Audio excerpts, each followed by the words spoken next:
James గారు అంటే చాలా అభిమానం. ఆయన పిలిచాడు అన్న ఒకే ఒక కారణం చేతనే మొన్న రాజమండ్రికి కూడా నేను వచ్చాను. యాక్చువల్గా నేను ఈ మీటింగ్కి రావడానికి కర్నూలులో ఉన్న చెల్లం అండ్ సుజాత వాళ్ళు నాకు చెప్పారు, ఆ మాట నిజమే.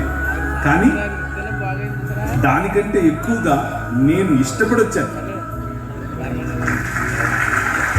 ఒకరు చెప్పినందుకు ఏదో కాదు, నేనే ఇష్టపడి వచ్చాను. నాకు ఇష్టం. ఏంటి ఆ ఇష్టం అని అంటే, జేమ్స్ గారు చేసే పరిచర్యలు అంటే ఇష్టం. జేమ్స్ గారు ఉన్నట్లు మాట్లాడతారు కాబట్టి ఇష్టం. జేమ్స్ గారితో కలిసి నడవాలి అన్న ఆలోచన ఉంది. కలిసి నడిచే క్రమంలో కొన్ని విషయాలు నేను నేర్చుకోవాలి, కొన్ని విషయాలు ఆయన నేర్చుకుంటాడు. అలాంటి అవకాశం నాకు ఇమ్మని ప్రభుని అడుగుతున్నాను.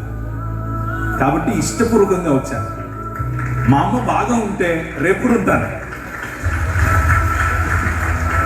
ఇప్పుడే కాదు, ఎప్పుడు పిలిచినా వస్తాను. జేమ్స్ గారితో ఉన్నవాడు, జేమ్స్ గారితో కలిసి పరిచయం చేస్తున్న వాళ్ళు ఎవరైనా సరే నా నంబర్ జేమ్స్ గారు ఇస్తారు, తీసుకొని జస్ట్ కాల్ చేయండి. నేను రాకపోతే అడగండి, నేను ఎప్పుడైనా వస్తాను. నేను అన్యాక్సెసిబుల్ ఏమీ కాదు.